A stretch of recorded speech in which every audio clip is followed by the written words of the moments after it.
মির্জা গালিবের অসমাপ্ত ভালোবাসা। ভালোবাসা সবসময় পূর্ণতা পায় না, কিছু ভালোবাসা শুধু কবিতায় বেঁচে থাকে। পুরনো দিল্লির রাস্তা, দুয়াটে পরিবেশ। 18 শতকের দিল্লির একজন কবি, যার কলমে ছিল আগুন আর হৃদয়ে ছিল গভীর ভালোবাসা। তার নাম ছিল মির্জা গালিব। গালিব লিখেছিলেন জানালার পাশে বসে। তিনি বিয়ে করেছিলেন অল্প বয়সে। তার স্ত্রীর নাম ছিল উমরাও বেগম, কিন্তু এই সম্পর্কে ছিল বেশি দায়িত্বের, কম আবেগের।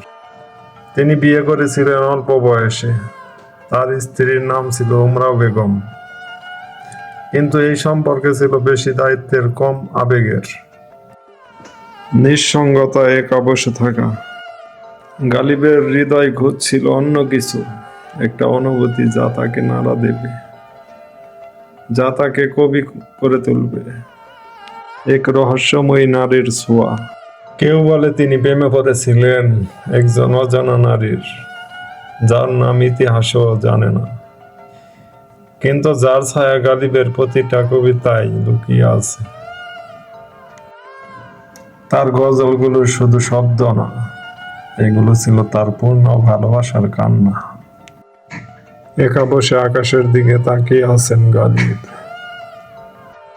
ভালোবাসা তাকে পূর্ণতা দেয়নি, কিন্তু তাকে অমর করে দিয়েছে। কিছু প্রেম শেষ হয় না, শুধু কবিতায় বেঁচে থাকে।